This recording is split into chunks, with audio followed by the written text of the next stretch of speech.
What you talking about? You best shut your mouth if you don't want me to slap your ass.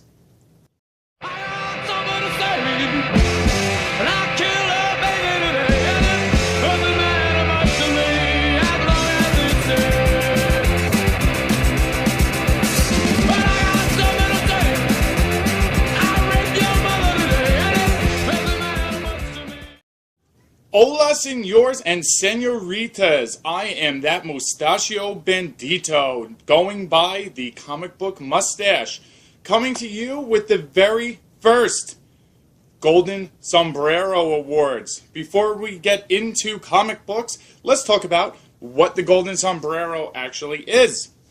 I have a new rating system designed for my comic book reviews. It's a simple 1 to 5, 1 being the worst, 5 being the best.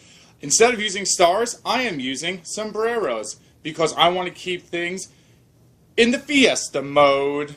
Steven designed a sombrero for me yesterday. He's a wonderful artist. Check him out at Steven Likes to Draw on Instagram. There are no spaces in between that. You'll get a lot of cool comic booky stuff, as well as some really good sketches from a super talented dude. So, after designing my rating system, I was thinking, how am I going to award the best book that I read that week? Previously, I had been doing clip show highlight reels, and I thought that's nice and all, but it takes a lot of time, and I've had a lot of trouble actually uploading videos. I'm doing all of this from a tablet. So I decided to set up an award ceremony, so to speak. The Golden Sombrero does not mean this book was necessarily 5 stars. 5 stars does not necessarily mean this book was a classic. I did not read the most recent Watchmen-esque book. It's not the next Dark Knight Returns, although Grant Morrison's Pax Americana might have been up there. But it means that this hombre enjoyed it the most, he had the most fun with that, and that's the kind of stuff that he would like to see more of. So, with that being said, I'm going to present the very first Golden Sombrero Award for the first week of December 2014. Let's open up my Fourth World Comics and Toys bag and see what the winner is.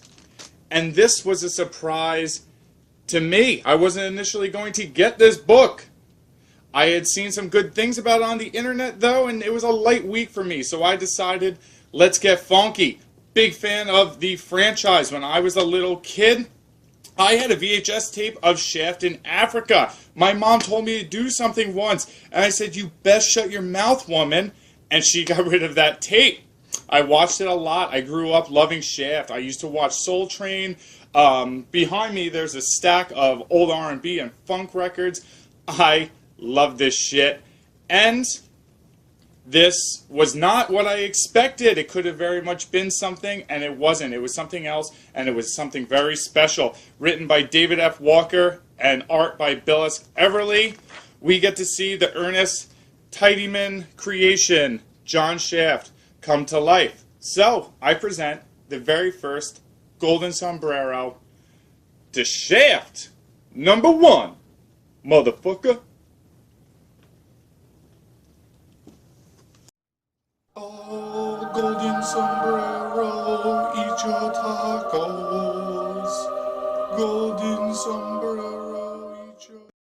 So, let's all congratulate Shaft number 1 from Dynamite Entertainment for winning my first Golden Sombrero Award.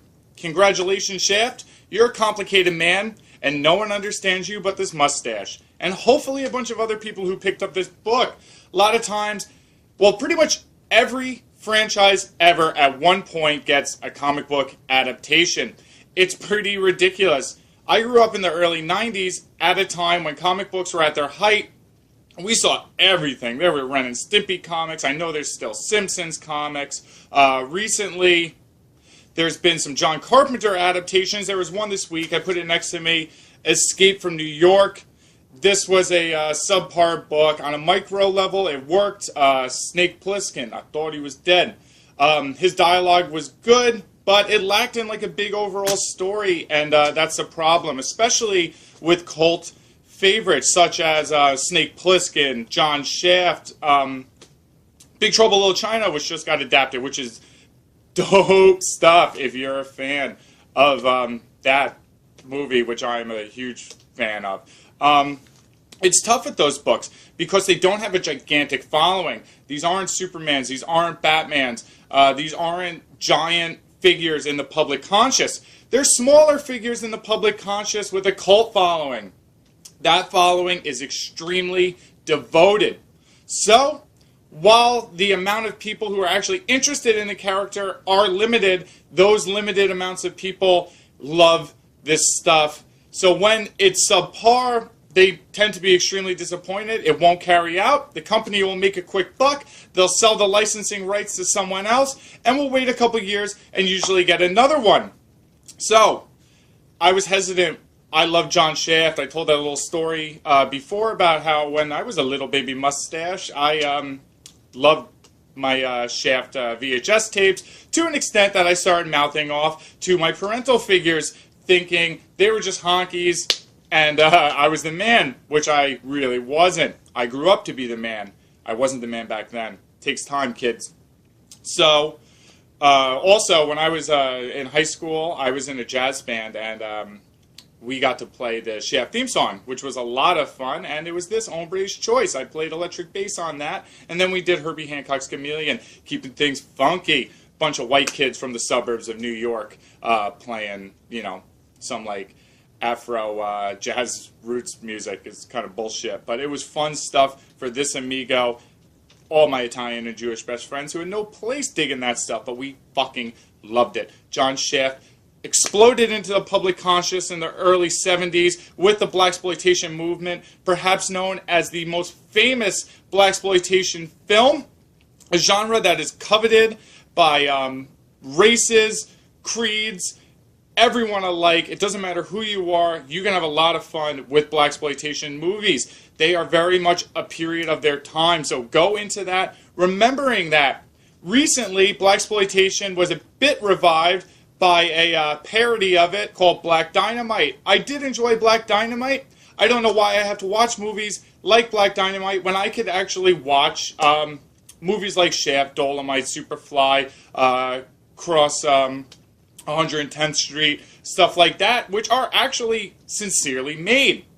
So, recently, Dynamite Comics got the licensing rights to Black Dynamite and did a series. When I heard Dynamite was publishing Shaft this week, I kind of expected more of the same. Let's kind of exploit the exploitation. Let's kind of play off of exploitation's popularity. People love Quentin Tarantino movies. People dug Black Dynamite, and people enjoy smut nowadays. It's cherished. Hipsters dig it. Let's have some fun with it. So I opened it up thinking this is going to be a cop story about John Shaft being a badass motherfucker who really doesn't care. I was very wrong. This book actually takes place a few years before the film Shaft, before Shaft was into law enforcement. He had just gotten back from Vietnam. A lot of scars there. The reason he went to Vietnam was because he was, you know, convicted of a crime, and he had the choice: go to prison, go to war. He chose stay out of prison. He grew up on the streets. It was a tough life. At one point in this book, Shaft goes through a monologue, an inner monologue about how he is a survivor. He's here to survive.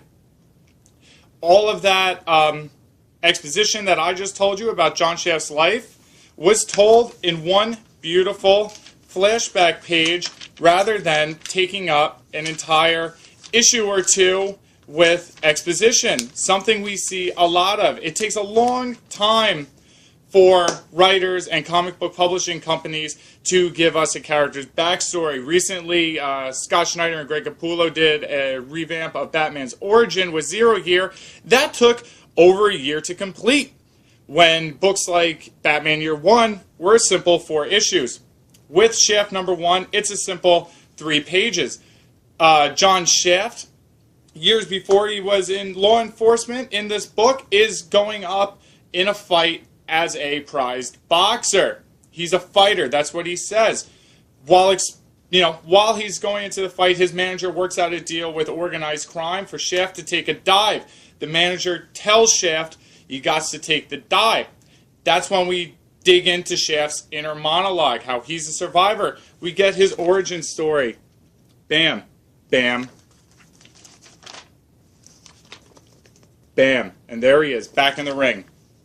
Really bold move, really straight and to the point, and super powerful. We all get it. Now we're back into the story. I really like how they did that. I really enjoyed the pacing of the issue.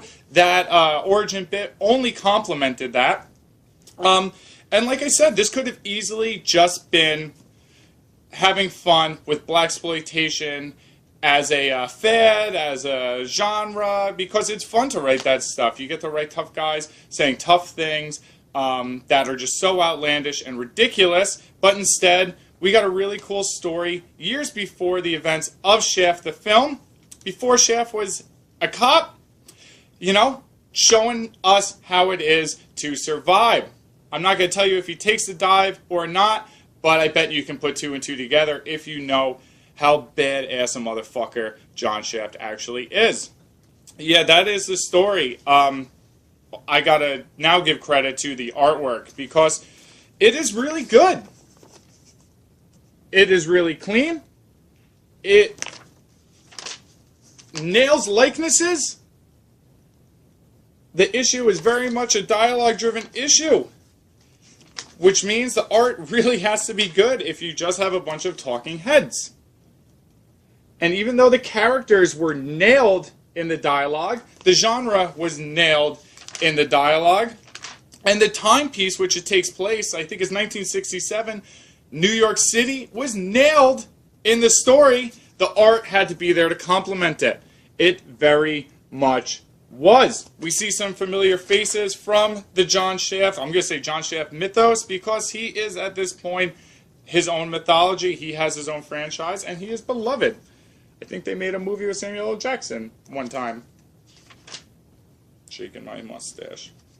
So, compliments to Bill S. Everly on the artwork and the colorist Daniela Miwa. I got to start remembering colorist names. They are very important in comic books, and I have to give them credit where credit's due. They are definitely due. This is a lovely cover, I have to say, by the way. I used to work and hang out inside of a VHS rental store when I was a kid.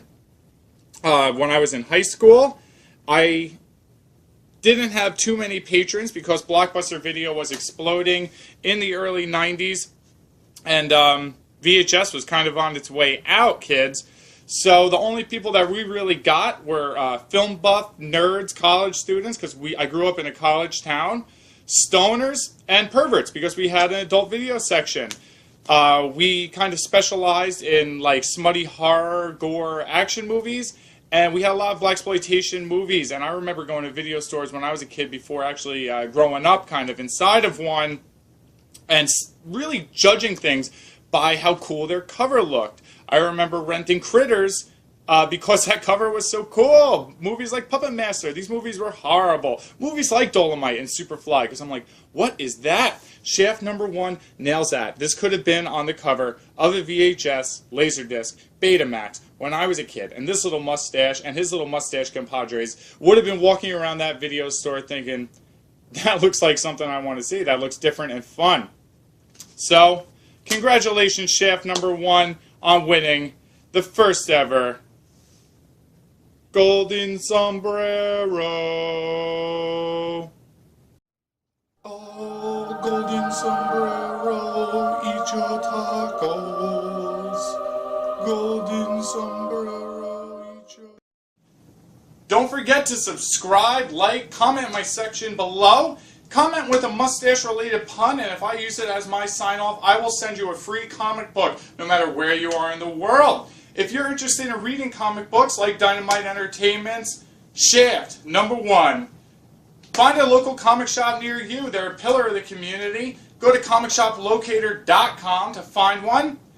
Download your comics digitally. I use the Comixology app. It's available on iOS and Android marketplaces, or check your local library. Remember, kids, knowledge is power. I'm going to leave you with this. If it walks like a duck and it talks like a duck, it might be a duck, but you might want to poke it with a stick, because it could be a mustache. Adios, muchachos! See you on the other side.